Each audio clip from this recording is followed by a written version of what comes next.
caso mío con mi paciente elegida fue la conciliación medicamentosa, ya que era una paciente con lupus y desde la noche anterior desde consultorio no se le brindaba el tratamiento habitual de ella y al día siguiente estaba muy descompensada con demasiado dolor.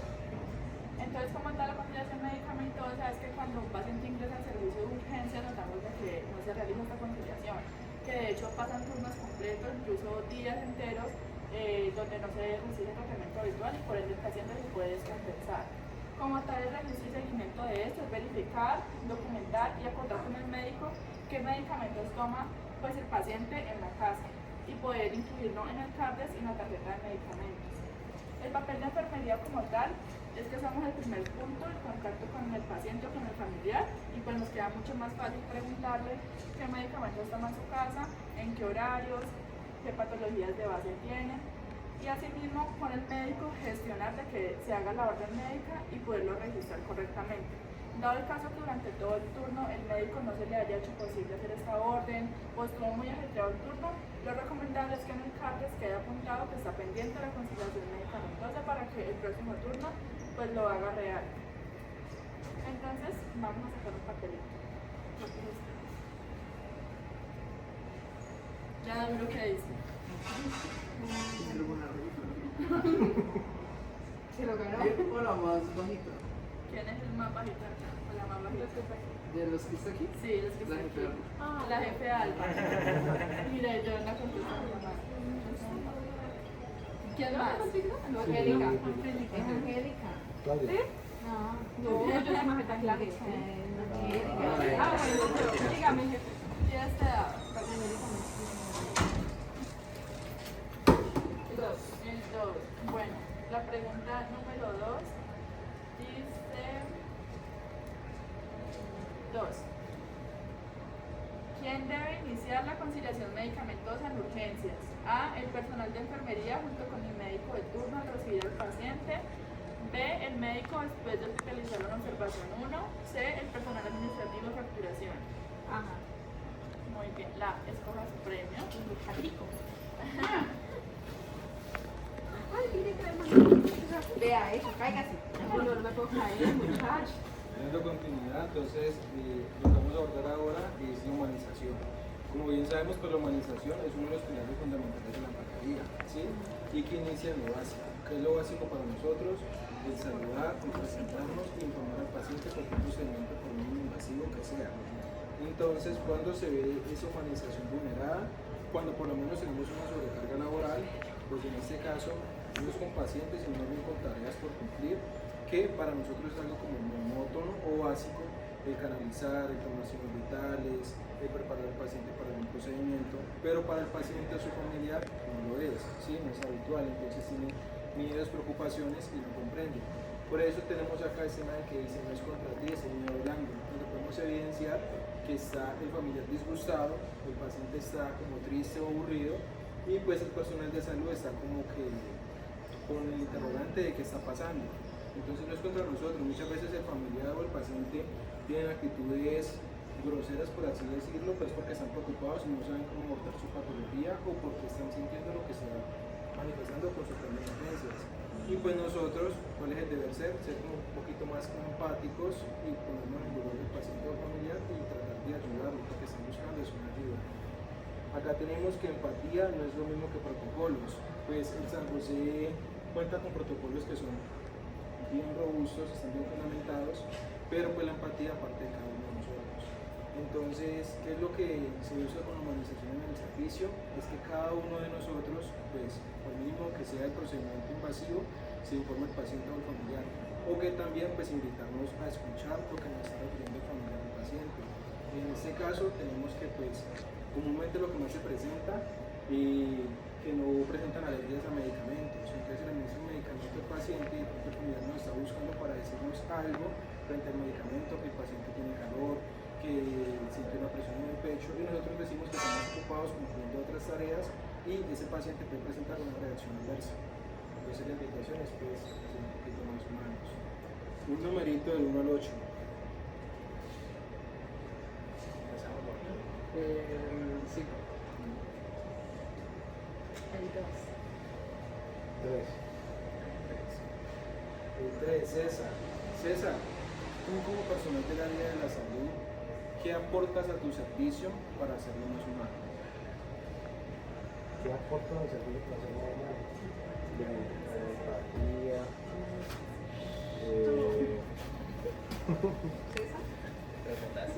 Yo no sé compartiéndole algo. Pero empatía, ser como más solidario y pues atender al paciente de la mejor forma. Con su dulce, con lapicera. Puedo coger una lapicera para que te lo robes. Uy, no empieza a hacer eso. Bueno, ya para finalizar esta breve ponencia, pues, yo les voy a hablar acerca de lo que son lesiones cutáneas o lesiones en la piel,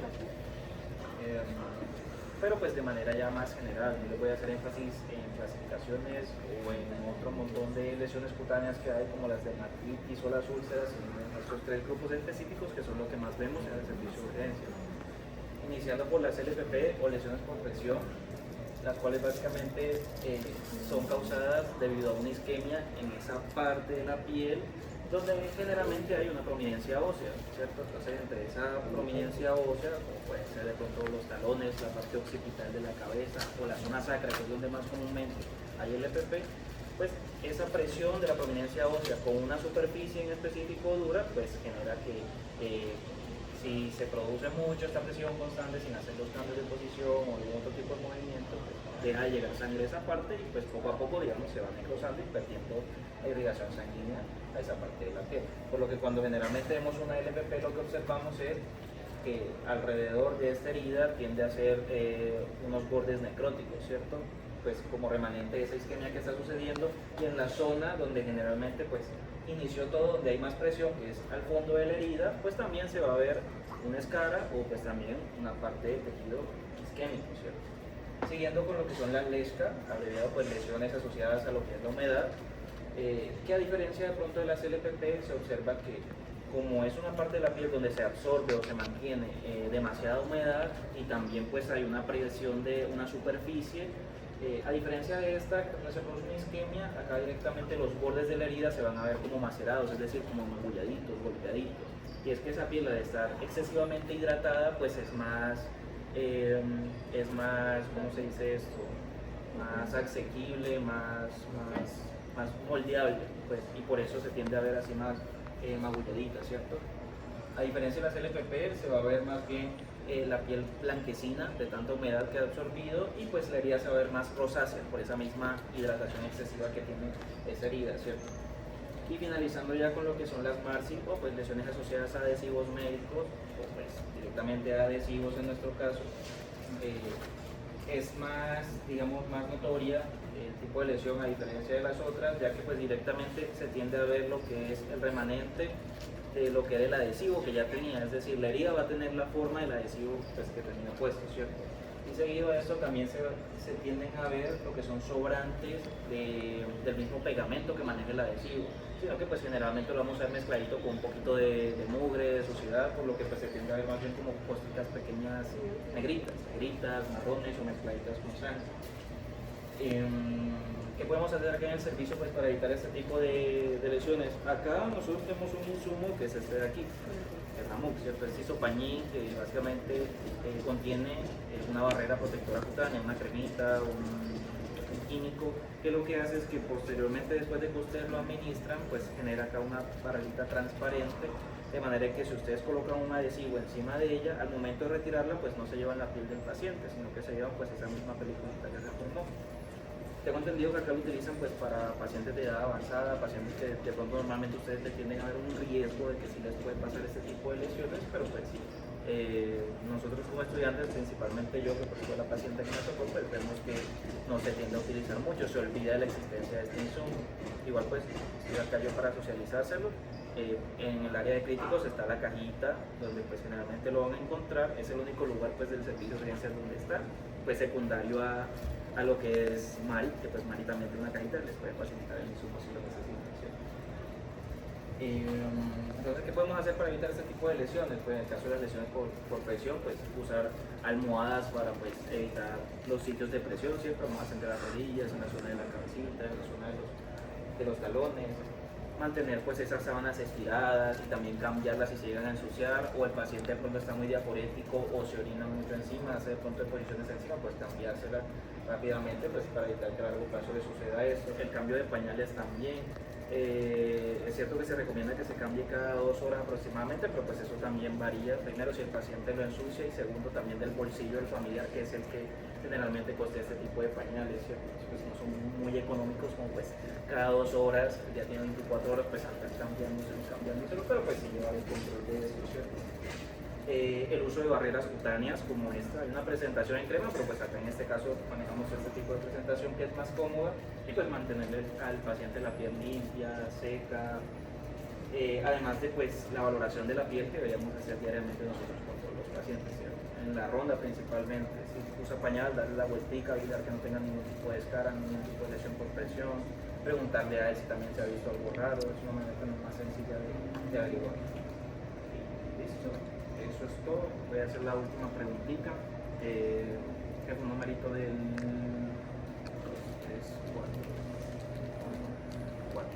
Numerito del 1 al 4. Lo voy a hacer acá en la mano.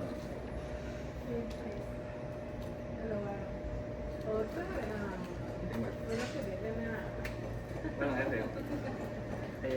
Preguntita sencilla, jefe. Venga, dígame tres cuidados que usted tendría con un paciente para evitarle lesiones por presión. Pues el cambio de posición cada 2 horas, tener una adecuada hidratación de la piel, evitar que las sábanas queden comprimidas para que no ocasione presión al paciente, proporcionar una adecuada alimentación.